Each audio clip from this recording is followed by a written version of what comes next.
పర్సెంట్ని adapt చేసుకోవాలి, mentoring చేయాలి. ఇప్పుడే ఇక్కడ మాట్లాడినప్పుడు మన వాళ్ళు మాట్లాడారు తెలుగు ఏంజల్స్ కింద. తెలుగు ఏంజల్స్లో ఫండ్స్ మొబిలైజ్ చేస్తాం, వెంచర్ క్యాపిటల్ మొబిలైజ్ చేస్తాం, మెంటరింగ్ చేస్తాం. ఎవరైతే ఉత్సాహంగా ముందుకొచ్చే పారిశ్రామికవేత్తలకి చేయూతనిస్తామని మాట్లాడారు. అదేవిధంగా ఎవరైతే పేదవాళ్ళు ఉన్నారో అలాంటి వారికి చేయూతనిచ్చి వాళ్ళని పైకి తీసుకురాగలిగితే భారతదేశం అంత గొప్ప దేశం ప్రపంచంలో ఎక్కడా ఉండదని చెప్పి కూడా నేను మీకు తెలియజేస్తున్నా. రెండోది ఉద్యోగాలు. ప్రతి ఒక్కరూ గుర్తుపెట్టుకోవాల్సిన అవసరం ఉంది. ఎక్కడున్నా మీరు రండి, మీరు కంపెనీలు పెట్టండి, మేము మీకు సహకరిస్తాం, ఉపాధి కల్పించండి, టెక్నాలజీ నాలెడ్జ్ని తీసుకొచ్చి మనం ముందుకు పోవాల్సిన అవసరం ఉంది. మూడోది పాపులేషన్ మేనేజ్మెంట్. నేను కొత్తగా మాట్లాడుతున్నాను. ఎందుకు ఈ విషయం మాట్లాడుతున్నానంటే ఈరోజు దక్షిణ భారతదేశం మొత్తం జనాభా తగ్గిపోతూ ఉంది. ఈరోజు ఆంధ్రప్రదేశ్ జనాభా 1.5% గ్రోత్ రేట్, దక్షిణ కొరియా 0.7%. ఇప్పటికే జపాన్ కానీ, చైనా కానీ, యూరోప్ కానీ అన్ని అగ్రదేశాలు కూడా జనాభా తగ్గిపోయి ఏజింగ్ ప్రాబ్లంతో సతమతం అవుతున్నారు. ఈరోజు జపాన్ లాంటి దేశం ఇండియా నుంచి మనుషులు పంపించమని కోరే పరిస్థితికి వచ్చారు. జర్మనీ లాంటి దేశం ఇండియన్స్ కోసం చూసే పరిస్థితికి వచ్చారు. ఇది చూసినప్పుడు ఈ అడ్వాంటేజ్ మనకు 2047 వరకు ఉంటుంది. 2047 తర్వాత మన దేశం కూడా ఓల్డేజ్ ప్రాబ్లం వస్తుంది, ఏజింగ్ ప్రాబ్లం వస్తుంది. అయితే 2047 కాదు, 100 సంవత్సరాలు ప్రపంచానికి సేవలు అందించాలంటే మనం జనాభా విషయంలో జాగ్రత్త పడగలిగితే ప్రపంచాన్ని పరిపాలించే శక్తి ఒక్క భారతదేశానికే ఉంటుందని చెప్పి కూడా నేను మీకు తెలియజేస్తున్నా. ఇది అతిశయోక్తి కాదు. ఇది ఇప్పుడు చేయలేకపోతే ఎప్పుడూ చేయలేం. అందుకనే చదువుకి, సంపదకి, జనాభాకి కాన్ఫ్లిక్ట్ ఉంటుంది. నేను చాలాసార్లు ఐటీ ఉద్యోగాలు మన పిల్లలకు రావాలని చెప్పి నేను చాలా ఆశపడ్డాను. అందరికీ ఉద్యోగాలు వచ్చిన తర్వాత వాళ్ళలో ఒక ఆలోచన వచ్చింది, భార్య భర్త IT professionals, double income, no kids, let us enjoy. కొత్త థియరీ ప్రమోట్ చేశారు. దీంతో ఏమవుతుందో మనం గుర్తుపెట్టుకోవాల్సిన అవసరం. అందరూ అదే విధంగా ఆలోచిస్తే ఇంకా మనం కూడా పుట్టేవాళ్ళం కాదు. ఇప్పుడు అందరూ మాట్లాడుతున్నారు ప్రపంచం మొత్తం. పుతిన్ అయితే ఒక సెక్స్ డిపార్ట్మెంటే పెట్టాడు రష్యాలో. ఇప్పుడు జపాన్ లాంటి దేశాల్లో వారానికి 3 రోజులు 4 రోజులు వర్కింగ్ డేస్ పెట్టే పరిస్థితికి వచ్చారు. ఇవి మనం ముందుగానే జాగ్రత్త పడగలిగితే ఈ దేశానికి తిరుగుండదు. 2047 కాదు, ఆ తర్వాత కూడా ప్రపంచానికి సేవలు అందించే పరిస్థితికి వస్తాం. ఇంకో పక్క వాటర్ సెక్యూరిటీ గురించి మాట్లాడాను. అందుకే నదుల అనుసంధానానికి ముందుకు పోతున్నాం. గోదావరి, కృష్ణ ముందుగానే అనుసంధానం చేశాం. ఇప్పుడు గోదావరి నుంచి వంశధార, పెన్నా కూడా నదులను అనుసంధానం చేసి వాటర్ సెక్యూరిటీ ఇవ్వాలని చెప్పి ఆలోచిస్తున్నాం. ఇంకో పక్కన రైతు, వ్యవసాయం, టెక్నాలజీ తీసుకొచ్చి రైతును ఆర్థికంగా వెసులుబాటు కల్పించవలసిన బాధ్యత మనందరిపైన ఉంది. అందుకే నేను ఎక్కువగా రైతు పైన శ్రద్ధ పెడుతున్నా. ఆదాయాన్ని పెంచుతూ ఖర్చులు తగ్గించడానికి ఏం చేయాలో చేయాల్సిన అవసరం ఉంది. మీకు కూడా చాలా ఆలోచనలు ఉంటాయి.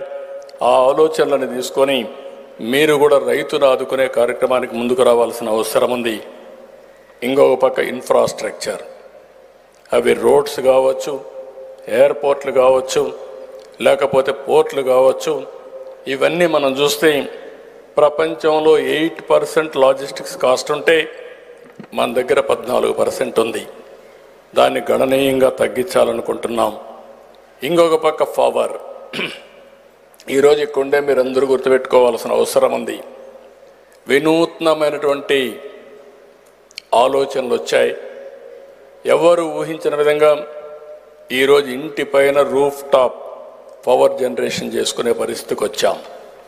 పొలంలో సోలార్ ప్యానల్స్ పెట్టి ఏదైతే అగ్రికల్చర్ ఆపరేషన్లు చేసుకునే పరిస్థితికి వచ్చాం. అంటే democratisation of power generation is a reality now.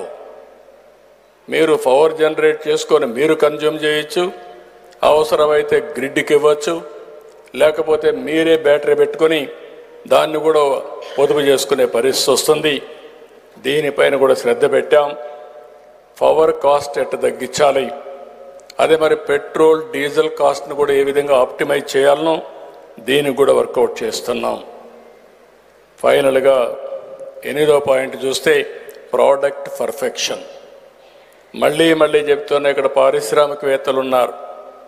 మనం తయారు చేసే ఏ ప్రోడక్ట్ కూడా పర్ఫెక్షన్ లేదు. మనకు బ్రాండు అంతంత మాత్రమే ఉంది. ఇంకా అమెరికాలో ఉండే వస్తువులకు కానీ వాళ్ళు తయారు చేసిన ప్రోడక్ట్ సర్వీస్ కావచ్చు, అగ్రికల్చర్ కావచ్చు, ఫుడ్ ప్రోడక్ట్ కావచ్చు, ఏదైనా వరల్డ్ బ్రాండ్స్ ఎస్టాబ్లిష్ చేసే పరిస్థితికి వచ్చారు.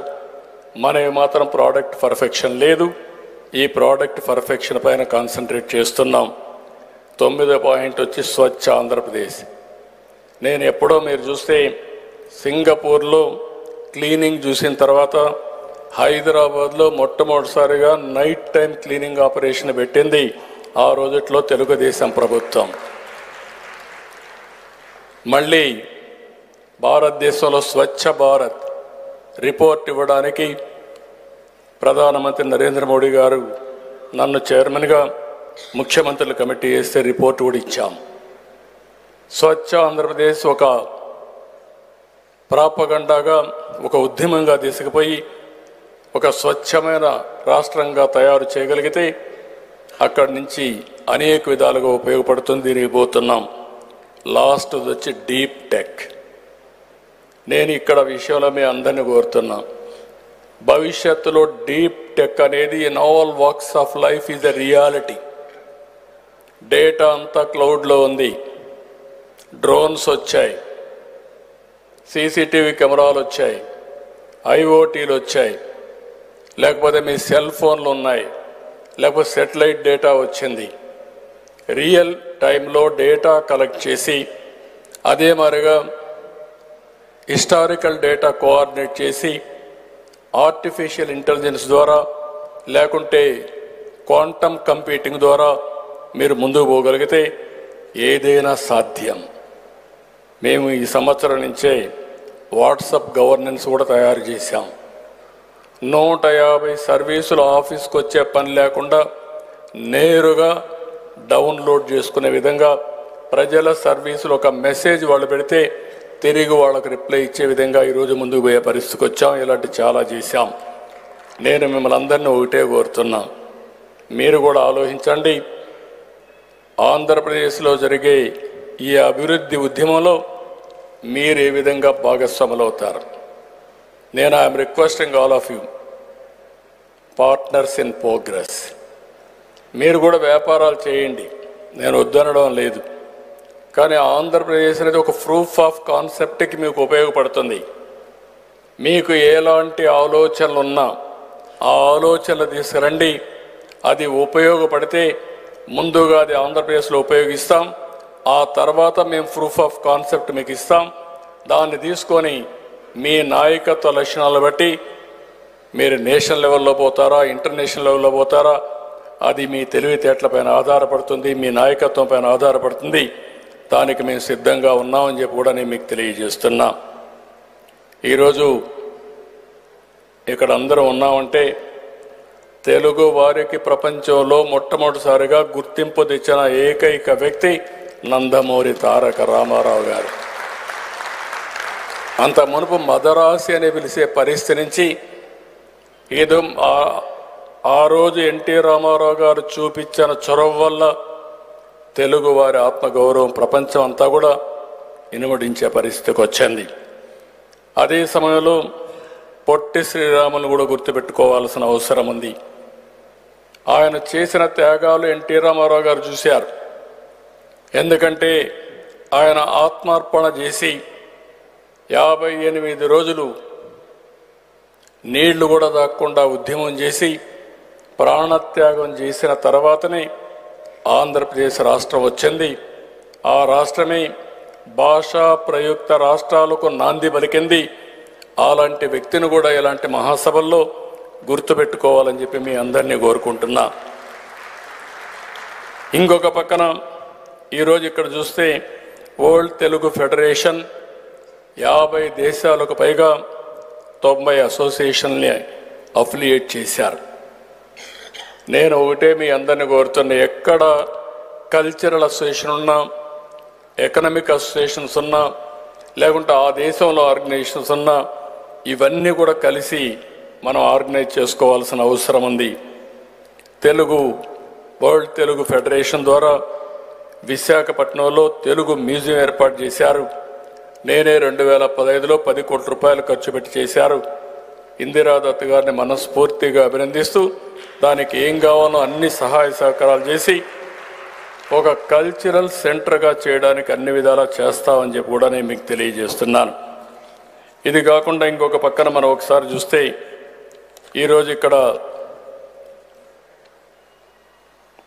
చాలామందిని మనం గుర్తు చేసుకుంటున్నాం.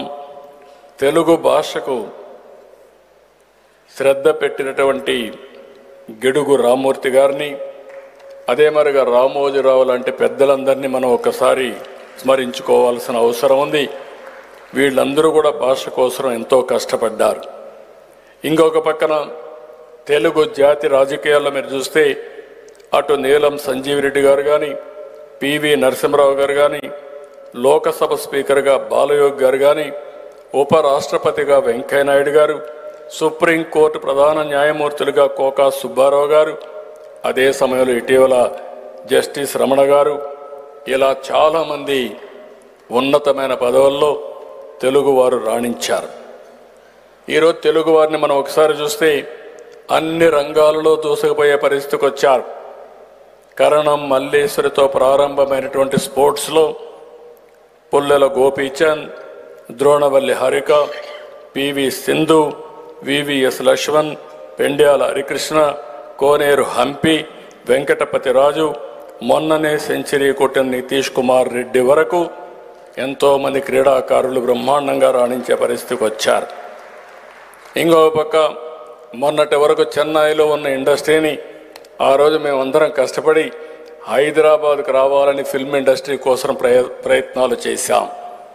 ఈరోజు మీరు చూస్తే తెలుగు ఇండస్ట్రీ కూడా భారతదేశంలోనే నెంబర్ 1గా తయారై ప్రపంచ మార్కెట్ని క్యాప్చర్ చేసే పరిస్థితికి వచ్చింది. ఆ స్థాయికి తెలుగు సినిమా ఇండస్ట్రీ చేరుకోవడం మనందరికీ గర్వకారణం అని చెప్పి కూడా నేను మీకు తెలియజేస్తున్నా.